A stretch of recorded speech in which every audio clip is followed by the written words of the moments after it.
अस्सलाम वालेकुम जी वीरियां दा की हाल चाल आ ठीक ठाक हो।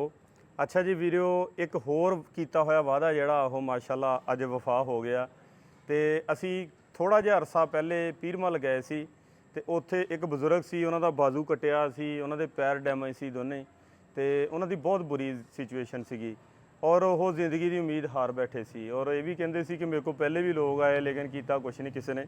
ਅਸੀਂ ਗਏ ਆ, ਵਸੀਲਾ ਬਣੇ ਆ, ਕੀਤਾ ਅਸੀਂ ਵੀ ਕੱਖ ਨਹੀਂ। ਤੇ ਇਹਦੇ ਵਿੱਚ ਇਹ ਆ ਕਿ ਯਾਸੀਨ ਸਾਹਿਬ ਆ ਜੇਲਮ ਤੋਂ, ਅੱਲਾਹ ਪਾਕ ਉਹਨਾਂ ਨੂੰ ਜ਼ਿੰਦਗੀ ਦੇਵੇ, ਸਿਹਤ ਤੰਦਰੁਸਤੀ ਵਾਲੀ, ਸਲਾਮਤੀ ਵਾਲੀ। ਯਾਸੀਨ ਸਾਹਿਬ ਨੇ ਸਾਨੂੰ 4.5 ਲੱਖ ਰੁਪਈਆ ਇਸ ਰਕਸ਼ੇ ਦੇ ਹਵਾਲੇ ਨਾਲ ਭੇਜਿਆ ਸੀਗਾ, ਠੀਕ ਆ।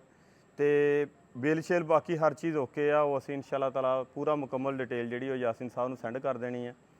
ਤੇ ਬਾਕੀ ਇਹ ਆ ਕਿ ਇਹ ਰਫਾਇਆਮਾਂ ਦਾ ਕੰਮ ਸੀ। ਸਾਡੇ ਨਾਲ ਸ਼ੋਰੂਮ ਵਾਲਿਆਂ ਨੇ ਬਹੁਤ ਜ਼ਿਆਦਾ ਉਹਨਾਂ ਨੇ ਸਾਡੇ ਨਾਲ ਵੱਧ ਚੜ੍ਹ ਕੇ ਹਿੱਸਾ ਲਿਆ ਇਸ ਚੀਜ਼ ਦੇ ਵਿੱਚ। ਅੱਲਾਹ ਪਾਕ ਉਹਨਾਂ ਨੂੰ ਵੀ ਦਿਨ ਦੁੱਗਣੀ ਰਾਤ ਚੌਗਣੀ ਤਰੱਕੀ ਦੇਵੇ। ਇਸ ਕਰਕੇ ਮੈਂ ਰੇਟ ਨਹੀਂ ਦੱਸ ਰਿਹਾ, ਰੇਟ ਦੱਸੀਦਾ ਹੁੰਦਾ, ਇਸ ਕਰਕੇ ਇਹਦਾ ਮੈਂ ਰੇਟ ਨਹੀਂ ਕਰੰਟ ਦੱਸ ਰਿਹਾ ਕਿ ਸਾਨੂੰ ਕੀ ਰੇਟ ਲੱਗਾ। ਲੇਕਿਨ ਯਾਸੀਨ ਸਾਹਿਬ ਨੂੰ ਡਿਟੇਲ ਪੂਰੀ ਜਾਏਗੀ, ਪਲੱਸ ਜਿਹੜੀ ਟ੍ਰਾਂਜੈਕਸ਼ਨ ਕੀਤੀ ਬੈਂਕ ਦੀ ਉਹ ਵੀ ਜਾਏਗੀ ਇਨਸ਼ਾ ਅੱਲਾਹ ਤਾਲਾ। ਤੇ ਬਾਕੀ ਇਹ ਆ ਕਿ ਇਹ 21ਵਾਂ ਕਾਰੋਬਾਰ ਮੁਕੰਮਲ ਹੋਣ ਜਾ ਰਿਹਾ ਇਨਸ਼ਾ ਅੱਲਾਹ ਤਾਲਾ। 21ਵਾਂ ਕਾਰੋਬਾਰ ਮੁਕੰਮਲ ਹੋਣ ਜਾ ਰਿਹਾ। ਕਮਾਲੀਏ ਤੋਂ ਅਸੀਂ ਇਹ ਰਕਸ਼ਾ ਲੈ ਕੇ ਆਏ ਹਾਂ, ਨਾਲ ਬੱਚੇ ਵੀ ਮੇਰੇ ਗਏ ਸੀ, ਅਸੀਂ ਸਾਰੇ ਜਣੇ ਜਾ ਕੇ ਹਰ ਚੀਜ਼ ਇਹ ਕਰਕੇ ਤੇ ਇਹ ਲੈ ਕੇ ਆਏ। ਇਹਦੇ ਨਾਲ ਇੱਕ ਹੋਰ ਚੀਜ਼ ਆ, ਅਸੀਂ ਮੁਕੰਮਲ ਵਲੌਗ ਜਿਹੜਾ ਇਹਦੇ ਹਵਾਲੇ ਦੇ ਨਾਲ YouTube ਤੇ ਅਪਲੋਡ ਕਰਨ ਲੱਗੇ ਆ। ਸਾਡਾ ਵਲੌਗ ਜਾ ਕੇ ਤੁਸੀਂ YouTube ਚੈਨਲ ਤੇ ਦੇਖਣਾ, ਸਬਸਕ੍ਰਾਈਬ ਕਰ ਦੇਣਾ ਚੈਨਲ ਨੂੰ। ਉਹਦੇ ਨਾਲ ਪਤਾ ਵੀਰੋ ਕੀ ਹੁੰਦਾ, ਜਿੱਦਾਂ ਤੁਸੀਂ TikTok ਤੇ ਚੈਨਲ ਫੋਲੋ ਕਰਕੇ ਸ਼ੇਅਰ ਕਰ ਦੇਣਾ ਵੀਡੀਓ, ਤੇ ਇਹ ਗਰੀਬ ਲੋਕਾਂ ਦਾ ਭਲਾ ਹੋ ਰਿਹਾ, ਠੀਕ ਆ। ਤੇ ਜਦੋਂ ਉਸ ਚੈਨਲ ਦੇ ਉੱਤੇ ਸਬਸਕ੍ਰਾਈਬ ਕਰੋਗੇ, ਸ਼ੇਅਰ ਕਰੋਗੇ, ਉਹ ਤੋਂ ਵੀ ਅਰਨਿੰਗ ਆਏਗੀ, ਪੈਸੇ ਆਉਣਗੇ, ਉਹ ਵੀ ਅਸੀਂ ਇਹਨਾਂ ਦੇ ਉੱਤੇ ਇਨਸ਼ਾ ਅੱਲਾਹ ਤਾਲਾ ਖਰਚ ਕਰਾਂਗੇ। ਬਾਕੀ ਸਾਡੇ ਨਾਲ ਵੀਰਾਂ ਨੇ ਜੁੜੇ ਰਹਿਣਾ, ਦੁਆਵਾਂ ਦੇ ਵਿੱਚ ਯਾਦ ਰੱਖਣਾ, ਸਾਡਾ ਹੌਸਲਾ ਵਧਾਉਂਦੇ ਰਹਿਣਾ। ਅਸੀਂ ਇਨਸ਼ਾ ਅੱਲਾਹ ਤਾਲਾ ਇਸ ਚੀਜ਼ ਨੂੰ ਇਸੇ ਤਰ੍ਹਾਂ ਹੀ ਲੈ ਕੇ ਚੱਲਾਂਗੇ, ਪੂਰੀ ਇਮਾਨਦਾਰੀ ਦੇ ਨਾਲ, ਪੂਰੀ ਦਿਆਨਤਦਾਰੀ ਦੇ ਨਾਲ ਇਨਸ਼ਾ ਅੱਲਾਹ।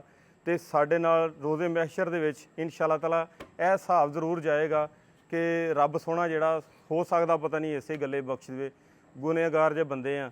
ਤੇ ਬਾਕੀ ਦੁਆਵਾਂ ਦੇ ਵਿੱਚ ਯਾਦ ਰੱਖਣਾ ਖਸੂਸੀ ਤੌਰ ਤੇ। ਤੇ ਕਮੈਂਟ ਦੇ ਵਿੱਚ ਹਾਈ ਸਾਹਿਬ ਲਈ 2 1 ਜੋ ਵੀ ਜਿੰਨੀਆਂ ਵੀ ਲਾਈਨਾਂ ਤੁਸੀਂ ਲਿਖ ਸਕਦੇ ਆ ਉਹ ਜ਼ਰੂਰ ਲਿਖ ਕੇ ਜਾਣੀਆਂ। ਯਾਸੀਨ ਸਾਹਿਬ ਨੇ ਤੋਂ ਪਹਿਲੇ 17 ਨੰਬਰ ਰੋਜ਼ਗਾਰ ਰਾਸ਼ਦ ਸਾਹਿਬ ਦਾ ਸੀਗਾ, ਉਹ ਮਾਸ਼ਾਅੱਲਾ ਪੂਰੇ ਦਾ ਪੂਰਾ ਜਿਹੜਾ ਸੈਟਅਪ ਮੁਕੰਮਲ ਉਹ ਲਗਵਾ ਕੇ ਦਿੱਤਾ ਸੀ। ਔਰ ਸੈਕੰਡ ਕਾਰੋਬਾਰ ਇਹ 21 ਨੰਬਰ ਰੋਜ਼ਗਾਰ ਜਿਹੜਾ ਇਹ ਉਹਨਾਂ ਦੀ ਤਰਫੋਂ ਮੁਕੰਮਲ ਹੋਣ ਜਾ ਰਿਹਾ। ਮੁਕੰਮਲ ਬਲਕਿ ਹੋਣ ਕੀ ਹੋ ਗਿਆ, ਇਹ ਇਨਸ਼ਾ ਅੱਲਾਹ ਤਾਲਾ ਹੁਣ ਅਸੀਂ ਉਹਨਾਂ ਦੇ ਹੈਂਡਓਵਰ ਹੀ ਕਰਨਾ। ਤੇ ਬਾਕੀ ਬਹੁਤ ਸ਼ੁਕਰੀਆ ਮੇਰੇ ਵੀਰਾਂ ਦਾ, ਜਜ਼ਾਕ ਅੱਲਾਹ ਵਸਲਾਮ।